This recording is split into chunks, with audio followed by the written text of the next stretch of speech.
diapers if need be, while we conduct this interview. Now, Mr. Lee, why did you ever start writing Marvel Comics? Well, I always loved comics, and when I had a chance to get a job and be in the comic book business, I thought, oh, that would be fun. Imagine getting paid to do something you enjoyed doing anyway. But on the other hand, your comics are also for adults, and it seems to me that your comics were created quite a revolution in the 60s. You were part of the 60s revolution. Yeah, I feel like somebody who was a part of history, the way you say that. But actually, when we started the comics, they weren't for adults. I started in the very late 30s, and we thought of them as being just for little kids. And for the first 15 years or so, they were written and drawn with that in mind, that they're for kids from the age of, 5 to 10 or 12, and any certifiable cretins among the adults who might be reading them. And then in the early 60s, you're right, that's when we decided to change it. I guess out of sheer boredom as much as anything else. We figured, why not try to do the kind of stories we'd enjoy reading if we read comics? So we brought out the whole new Marvel line, and we tried to get some satire and some philosophy and some fantasy that was really imaginative and far out, and we tried to combine the fantasy with realism and see how that meld would work. Luckily, it seems to have worked pretty well. Now, back in the 1950s, there were some people that tried to step out a little bit in the EC comics, and you had Wally Wood and people like that. Had you been at all influenced by their attempt to create a more serious? Oh no. I had read those books, of course, and loved them. Actually, most of the people doing them were friends of mine, like Harvey Kurtzman, and Elder and Davis and so forth. But we weren't consciously influenced by what they did, because they were still working a little bit differently. They were shooting, it seemed to me, for a real adult market, and virtually eliminating the kids, because in fact some of their books caused a lot of trouble in the industry. That caused that congressional investigation, you remember, and this business with Dr. Wortham, who pounced on the comics, calling them too violent and so forth. We work a little differently, and it's a much finer line we have to tread. It's much more difficult. We try to provide stories for older readers that will also be good for younger kids to read, that won't be objectionable in any way. In other words, we still have to attempt to stay away from untoward sex, from too much violence.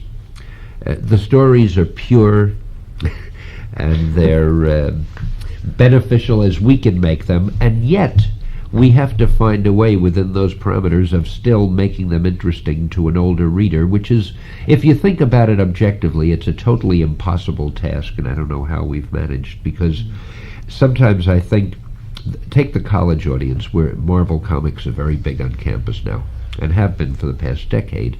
Well, the college reader is one of the most sophisticated and blasé and cynical readers you can ever get.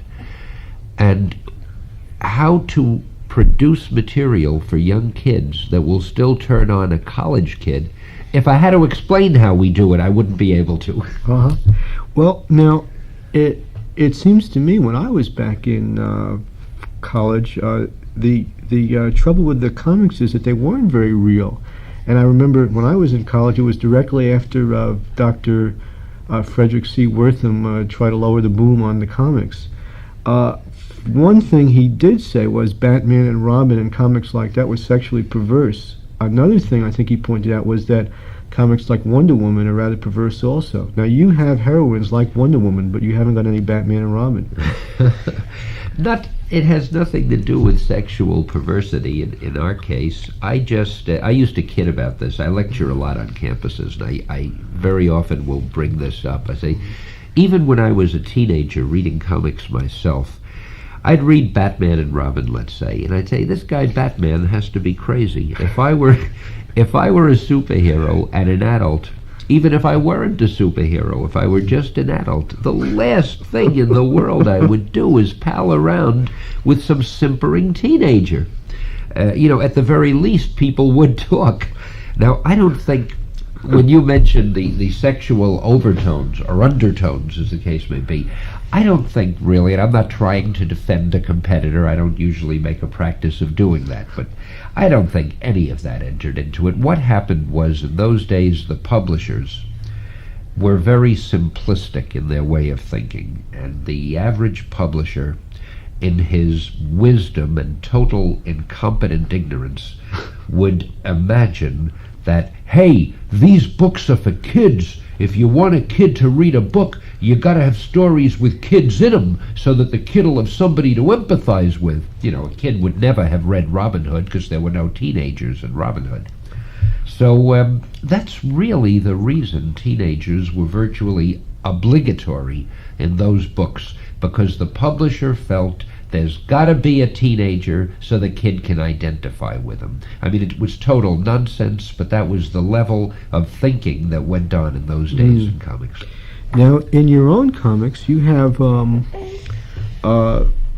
characters in them which I think are, take a lot of courage to do, like the Silver Surfer is a Christ figure, and I'm sure that you consciously meant him to be that. Right. Silver Surfer, it's interesting. At least it's interesting to me. When we started him, I was working on the Fantastic Four with Jack Kirby. And we work differently than any other outfit. We work differently even than we used to work in the past. Formerly, comic books were written like, the way you'd write a play. In a play, the script will say Act 1, Scene 1, and the protagonist enters from stage left and says thus and such. In a comic book, it would be page 1, panel 1, and Spider-Man swings onto the scene on his webbing and says thus and such. What happened in the early days was I was writing the stories for virtually all the artists. And after a while, I couldn't keep up with them. I'd be writing a story for Steve Ditko, and Jack Kirby would say, hey, I need another script. And I'd say, look, Jack, I can't write yours because I haven't finished Steve's yet. And he'd say, I can't hang around contemplating my navel while I'm waiting for you to finish Steve's. So in desperation, I would say, look, Jack, I tell you what, here's the plot. You go ahead and draw anything you want, based roughly on this plot, and I'll put in the dialogue and the captions later. I'll write the copy after you've drawn the story. We started that out as a method of expediency, but I later realized you get much better stories that way. And what happened was, with the Silver Surfer, we were doing a villain called Galactus at that time, he was your average, ordinary villain, except he was the size of the Empire State Building, it seemed, and he had a nasty habit of devouring planets, or the energy of planets, and destroying all life on these planets. I think we dreamed him up after we ate a meal with too many pickles in it or something. At any rate, Jack and I discussed the plot. He went home to draw the story, brought it in. When I saw the story, I saw some nut on a flying surfboard, in the story. I said, who's that? He said, well, I figured anybody as powerful as Galactus, who goes from galaxy to galaxy destroying planets, ought to have a guy who finds the planets for him, like a herald who goes ahead of him and scouts things out. I loved the idea. So I took what Jack had originally thrown in there, unexpectedly to me, and I figured I'm not going to just make him a guy who says, hey, Galactus, sweetie, I found a planet for you.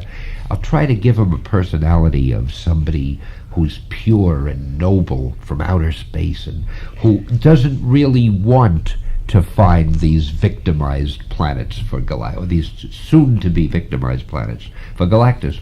Little by little, in writing it, what you mentioned evolved. He became like a Christ-like figure, and he was probably one of my favorite characters. When I stopped writing the comics, I gave up the Silver Surfer. We've never brought him back, although people are always saying, when are you going to have a Silver Surfer book? Because frankly, I haven't got the heart to let anybody else write the stories. I love that guy so much. One thing I might mention, Jack and I just signed a contract with Simon & Schuster. Next year, we're going to do a Silver Surfer book, an original 100-page Silver Surfer story, which will be published in hardcover form. And incidentally, when I say next year, I don't know when you're going to broadcast this, so I mean in 77, late 77 it will come out. I think it's going to be a sensation, and I can't wait to get started on it with Jack. I'd like to ask you about people like Jack Kirby and Steve Ditko. It seems to me that Marvel opened up an era of serious art drawing for these people. There's, as far as I know, there's no precedent except maybe at DC Comics and Wally Wood a little bit for the kind of drawing that these guys do. How did you get into that? I really don't know. There were always good artists around. Jack and Steve both were terribly unique. Conceptually, Jack's artwork is very much like a good, exciting movie. It's like a Charles Bronson movie. Jack has a way of hitting the high point visually in every situation he's drawing. He'll draw the extreme of that situation. Whatever is the most exciting element, he will draw that, and consequently his artwork is always fascinating to watch.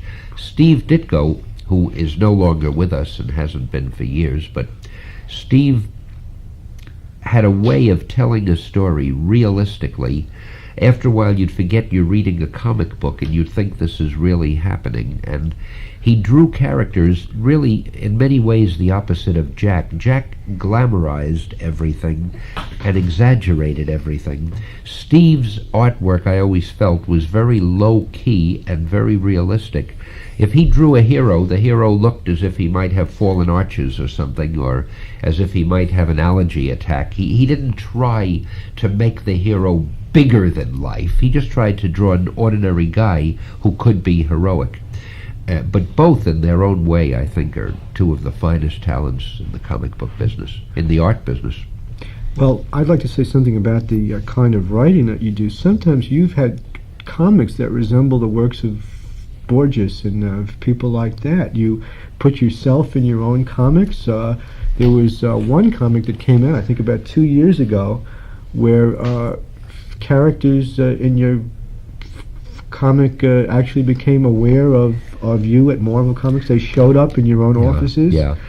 We used to have fun doing that. I remember Jack and I, years ago, we had the wedding of Sue Storm and Reed Richards, the two protagonists, the two main characters in the Fantastic Four.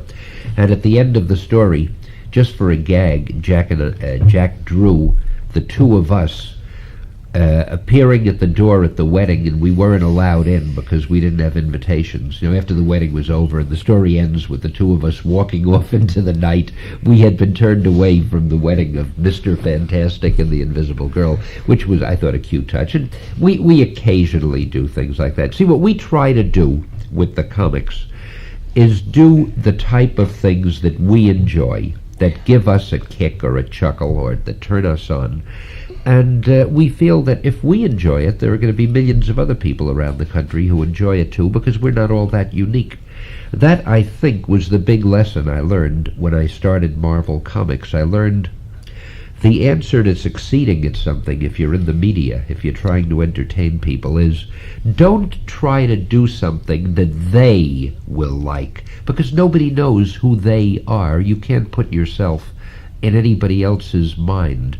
Try to do something you enjoy, and although it's a shatteringly frightening thought, you are not that unique. So if you enjoy it, there are going to be many, many other people who think the way you do and will enjoy it also. And it's a very simple thing, and it seems to be working. Why do so many of your women superheroes fight and act like men? This is a big problem. Actually, we have, I think, many women characters who don't fight at all and who act very much like your average woman. We have the romantic characters, the characters that the heroes are in love with, and so forth. We have Karen Page, who's just an ordinary girl in Daredevil. But the readers want superheroines also. And you can't have a superheroine just walking around and fainting whenever a villain threatens her or something. Obviously, she has to operate the way a man does in order to be a heroine. I started to say this is a problem because you're damned if you do and damned if you don't. If we get women acting just like average women, the way they've always acted in stories and in real life, and I don't use the word average as a put-down, I mean just like your everyday woman, readers will write in and say, why do you glamorize the men and the women are just sex objects and just women? Okay, so then when we try to get a superheroine who's bigger than life and can compete with the men, we get just as many complaining letters saying that we're painting a false picture of women and we're trying to make them all Amazons and we're trying to make them too masculine. It's very difficult. Speaking of that, have you gotten a lot of flack from your letters with characters like the Black Panther, the Silver Surfer, the women that you've had? No, mostly just love letters. The Black Panther is very popular. The Silver Surfer has always been one of our most popular. The women, well, actually, the kind of letters we'll get, we do get a lot of complaints and criticisms, which I love. It means people are reading the books and they care. Not that they don't like the characters, but they may not like an individual story, or they may not like the direction a storyline is taking, or they get so involved in the Marvel characters that they may not even like the way we're treating a character. They say, hey, you had Spider-Man do such and such and such. Well, you know that in real life Spider-Man would never have done that, you know, which is very great to receive letters like that. They're completely involved. Yeah. That's wonderful. Who thinks up the costumes for your superheroes? Mostly the artist himself, although he usually does it in conjunction, in partnership with the writer. The artist and writer will sit down and say, hey, let's make up this new character. And the writer will say, gee, I sort of picture him wearing this type of a mask and this type of a cape and so forth. And the artist listens very attentively, then goes back and draws whatever he feels like anyway. It's always a constant battle between the artist and the writer. You see, they seem to head towards something more, how shall I say, mature and sexually frank. Had you ever had? You mean Plastic Man is especially more mature and sexually frank? Maybe I don't understand. Maybe Metamorpho. That's Yeah. that's the one I'm really thinking of. That one sort of died on them. But Yeah, I always thought of our characters as more mature. The sexual frankness we don't go for the reasons I told you. We have Yeah. too many young readers. We can't. But the maturity, I thought we had the edge on them. Well, you know what it is. Here you've got two companies, and each company has God knows how many writers. Eventually, one writer in any company is going to come up with something that's a fairly good idea. Metamorpho may or may not have been a good idea, and a lot of other characters they had that died may or may not have been good, and a lot of ours may or may not have been good. But as I've mentioned so many times, very often when I'll speak in a college, and maybe I'll be speaking to a contemporary literature group of students or a creative writing class or something, and they'll ask about the ideas. You know, how do you know what idea to use, and where do you get your ideas? The usual questions. The thing I usually mention is the idea is almost the least of it. Anything can be an idea. We could say right now, hey, let's do a character and call him WNYC Host Man, you know, or MC Man, or Interviewer Man. I don't want to be a superhero. I can't stand the responsibility. But the point is, if we decided to do that, stupid as the name might be, if we did it cleverly and we did it the right way, we could probably make a hit out of it. You could take the greatest name in the world, you could take Spider-Man, and if you do it the wrong way, it'll fizzle. The basic idea isn't that much. And when you mention Metamorpho, when you say it finally failed, I didn't follow it, so I don't really know how good it was, but assuming it was a good idea, if it died, it didn't mean the idea was no good. It may have meant it wasn't done properly, you know, because I remember when we came out with many of our superheroes, so many people, the fellow who was the publisher at the time, when I said I want to do Spider-Man, he said, that's a dumb idea. I said, why? He said, nobody likes spiders, and it's a dumb name, and nobody, you know. So I made him happy. I said, we'll start out and make him a teenager. He said, hey, that's great, then the kids will read it. You know, I don't know how valuable the basic idea is. It's what you do with it that counts. supervillains in your stories have a rhetoric, a fustian about them. I would like to think it's a Marvel or a Stan Lee tradition. Okay. Because, again, that's one of the things. Years ago, I felt that in comics, everybody spoke the same. Heroes, villains, and all the heroes spoke the same. I think you'll find in our books now, Thor speaks differently than Spider-Man, who speaks differently than the guys in the Fantastic Four, who speak differently than Doctor Strange, and so forth and so forth. But previously, I used to give an example also at college, which I love. In the olden days, that's before Marvel, of course, there'd be a situation where, let's say, a superhero would be walking down the street, and he'd suddenly see him. Oh, and nobody would notice him. You know, he'd be wearing a costume and a mask. Nobody would pay any attention to him. But he'd see a bug-eyed monster as he turned the corner. The monster would be 20 feet tall and scaly skin and 8 arms, you know, and breathing fire and a long tail. And the hero, and it didn't matter who it was. It could have been Captain America, Superman, Plastic Man, Batman. The dialogue would be essentially the same. The hero would say something like, "Oh, a creature from another planet. I'd better capture him before he destroys the Earth." You know, it was usually on that level of inanity and banality and moronicy. Anyway, today I'd like to feel that if a situation like that occurred, the hero would say something more like, "Who's the nut in the Halloween getup? You know, I wonder what he's advertising." And in the villain's dialogue also, the villain would talk like the hero. The hero would say, "Oh, no, you don't." And the villain would say, "Take that, you rat." And the hero would say, "So you want to play, huh?"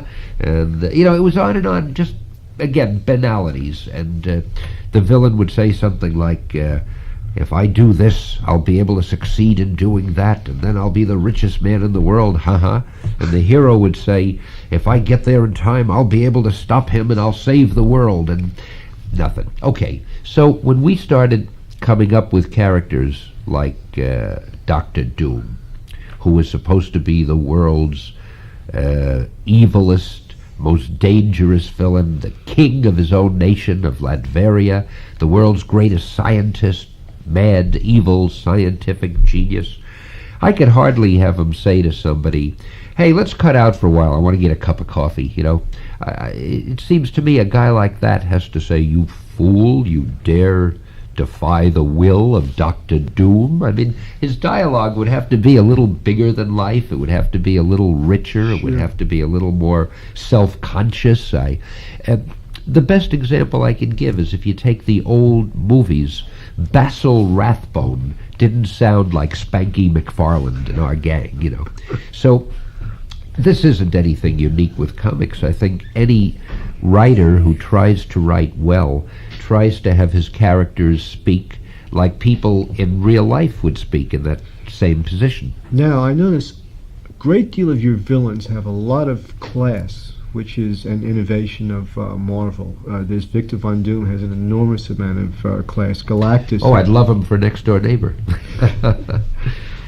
Thank you very much, Mr. Lee. Your guest has been Stan Lee, King of Marvel Comics. And as you have heard, the producer of a new brand of comics for an adult audience. Your hosts have been Laura Benjamin and Matty Paris, Dave Zimmer, and Howard the Duck. This has been The Absence of Silence. Good afternoon. Tune in next week when we interview Dr. Zeus. Are you going to interview Dr. Zeus? There seems to be a sort of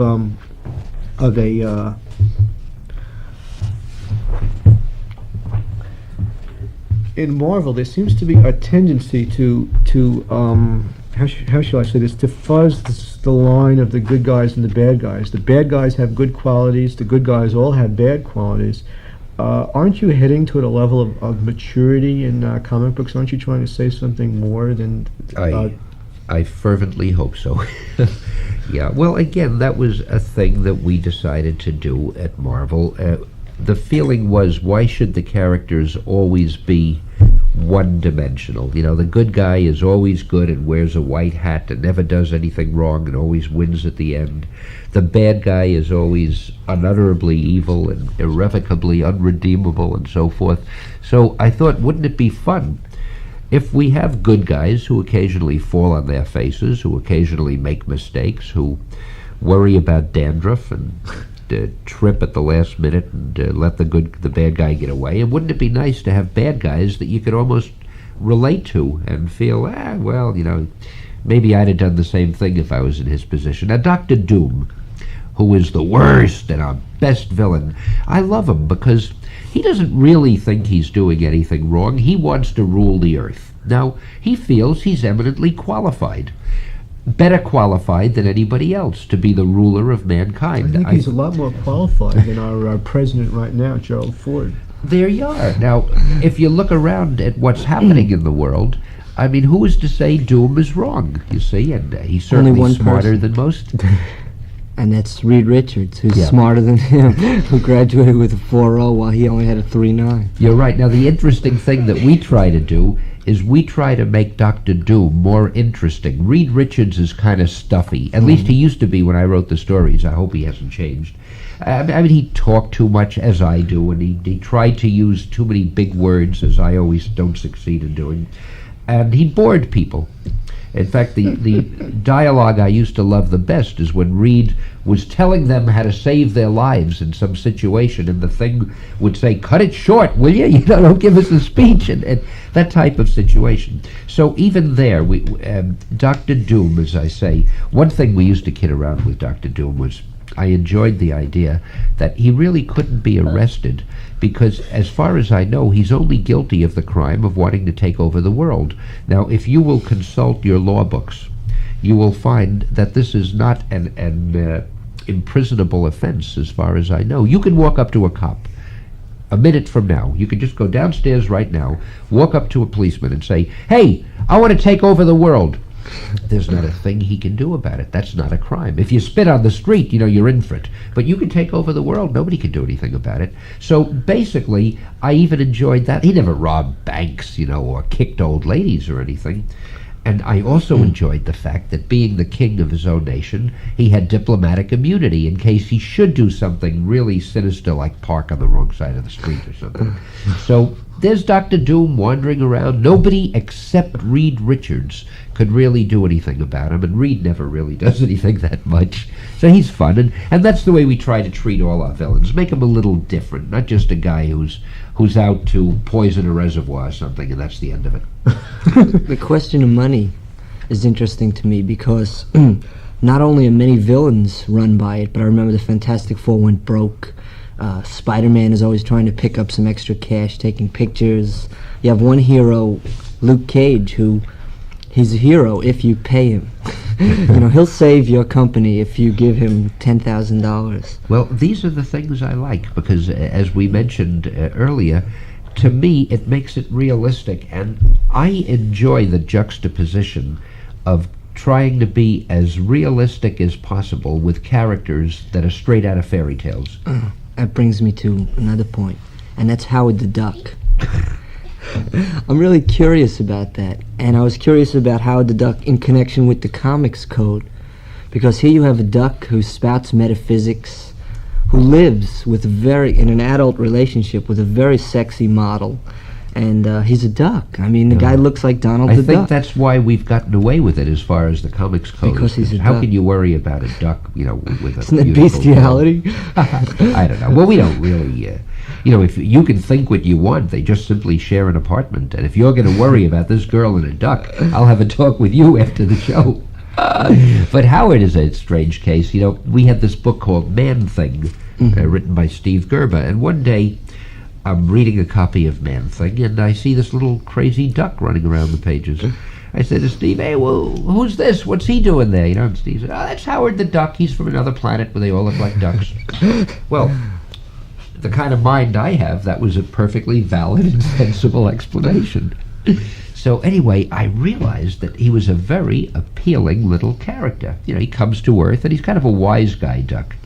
And after a while, we started getting some fan mail in for Howard the Duck that was really great. And I said to Steve, "Hey, I'd like to give Howard his own magazine. We should have a magazine called Howard the Duck." And he now thought I was crazy. I said, "Oh, really? Come on, let's do it." I am happy to say that this insane idea has worked out. Howard has taken the country by storm. Everybody is Howard the Duck mad. And as a matter of fact, he was entered in the last presidential election. I understand that he almost held the balance of power. I think the 3 votes he got from Gerber, myself, and the office boy might have swung the election. But it was funny. Colleges all over the country were sending in petitions and put him on the ballot and vote for Howard the Duck and so forth. I like the fact that he parodies in every comic of Howard the Duck. They're parodying another comic. Yeah, like essentially. Well, Steve does a really good job, Steve Gerber, on this Howard. He's got the kind of mind that I don't think anybody else could write it the way Steve does. It's really uniquely his character.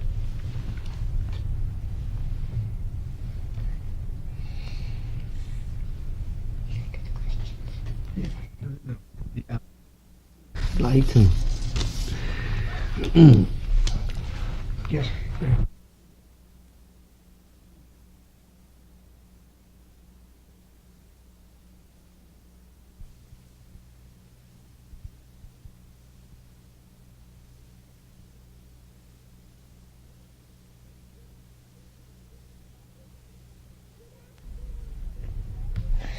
Good afternoon, ladies and gentlemen. This is After the Silence. You're usually used to hearing Matty Paris or Dave Zimmer open the show, but today we've got a special guest, Stan Lee, king of Marvel Comics. Half of those audience's children, Matty or Dave, are in the studio looking out for police and waiting to change our diapers if need be while we conduct this interview.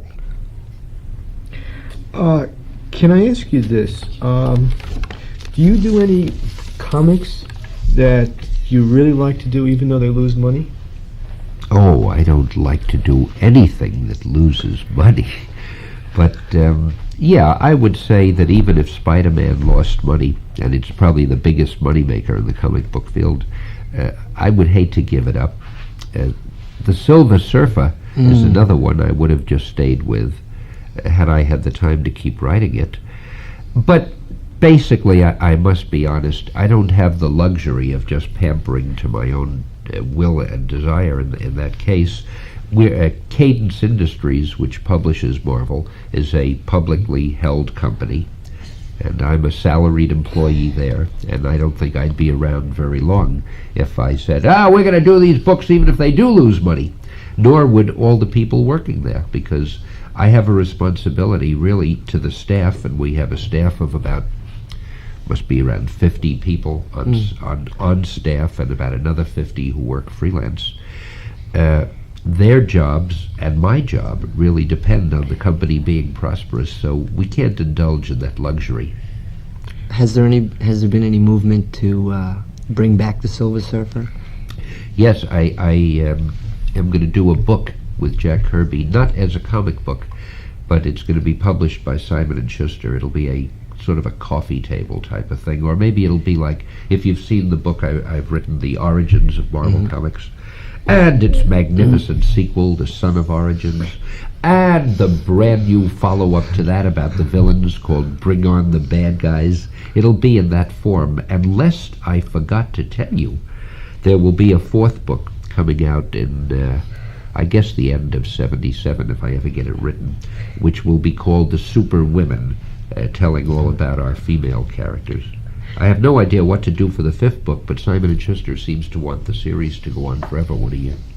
Could I ask you this? Have you ever had a middle-aged hero or a Jewish superhero? Well, I would like to think that I am a middle-aged hero. The only Jewish character we've had that was obviously Jewish, and I got a lot of flack, not from the readers, but from people involved, because they said, you can't do that, was when we brought out the Sergeant Fury book, Sergeant Fury and His Howling Commandos. This was an unusual war magazine we started about 15 years ago, and I decided to get a really ethnic platoon. So we had a black soldier named Gabriel Jones, who really, I mean, it wasn't a token black. He was a black guy who acted like a black guy, and the others reacted to him the way they would in real life and so forth. There was a Jewish guy named Izzy Cohen. Now, you never saw an Izzy Cohen in comics before. An Italian, Dino Manelli, and so forth. It was an ethnic platoon. Well, I was told when we brought that book out, oh, Stan, you're out of your mind. It won't sell in Darien, Connecticut. It won't sell in Grosse Pointe. It won't sell down south. It won't sell in the west. It won't sell in the small towns. It won't sell in the big cities. It sold all over. It was one of our best sellers. We can't get rid of the book. We still have it. I don't even like war stories, and we can't drop the book because it sells too well. I'd just like to say that comic is the best of the war comics. It's the best I've ever seen. It's funny, and It's got humor, right? and Stan Lee wrote it. And if you ever get a hold of these copies, you're in for a real treat. Hey, thank you. I would like to say at this time that you are one of the greatest judges of literature. It's ever been my pleasure to talk to. Had you been in World War II? Oh, yes. Yeah. I was a real tough line sergeant who wrote trading films and trading manuals.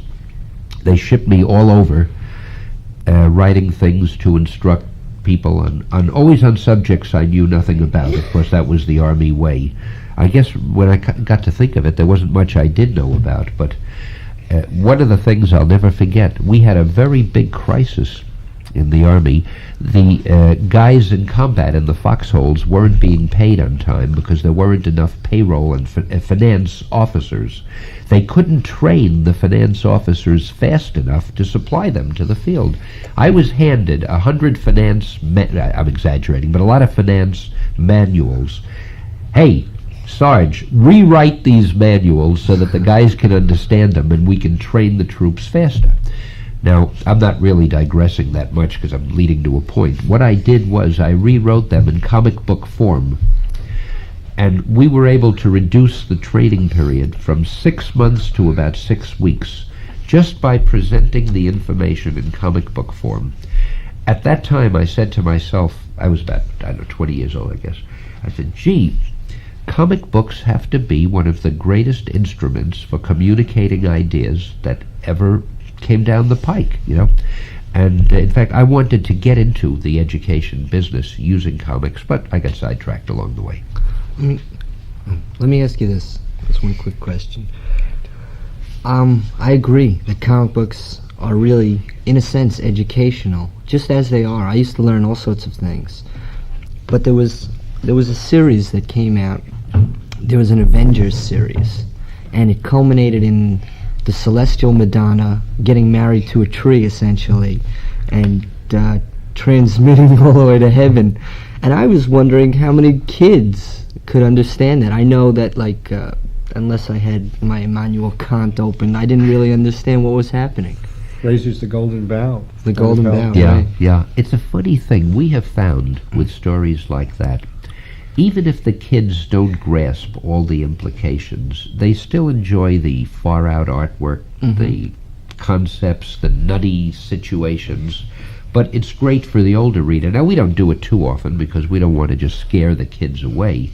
But whenever, in writing these stories, we can think of things of that sort, of things that are symbolic or in some way relevant. And I don't mean relevant the way some comic books, they're so glaringly obvious. Let us do a story about ecology. We'll have a villain and call him Anti-Ecology Man, and he's out polluting the oceans, and our superhero will fight him and lick him. I don't mean that sort of thing, but relevant in the sense of it ties in with something that other people have been thinking or wanting or experiencing, and we can, in an allegorical way, tie all of this together and maybe show it in another perspective. If we're able to do that, we don't reject the story just because it may be too mature. We figure, well, we'll make it and the kids will still find something to like on another level. This happened with our vocabulary. When we started Marvel Comics, I said, let's use a college-level vocabulary. And everybody said, Stan, you're out of your mind. I said, really? If we want to use words like proselytize or misanthropic or subliminal, whatever, cataclysmic, we'll use it.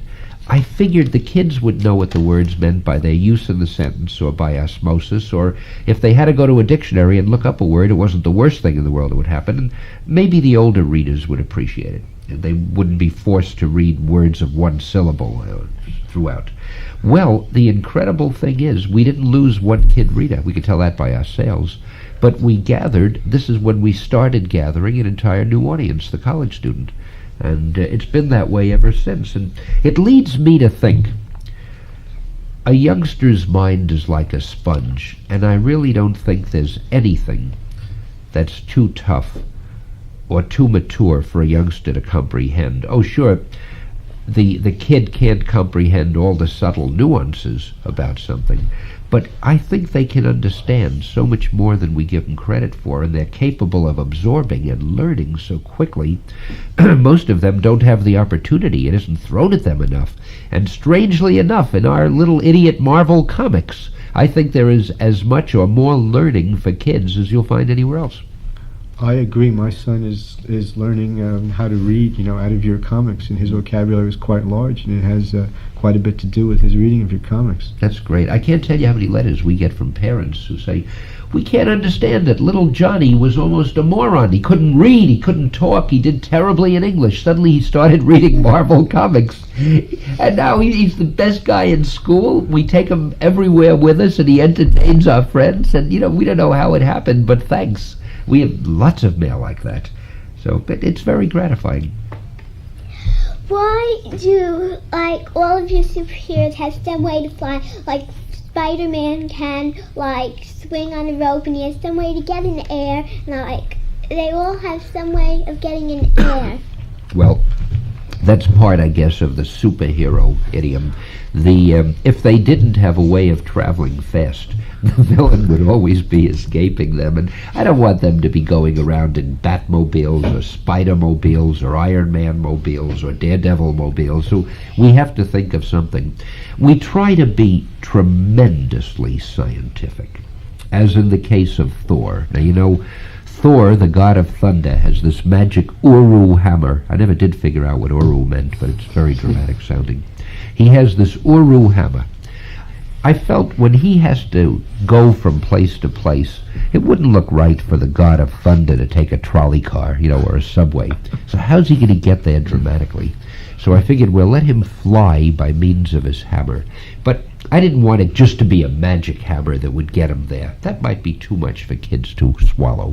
So I thought, let's be scientifically accurate and follow the laws of physics and so forth. And in my quest for realism, I had a leather thong on the hammer that he wears around his wrist.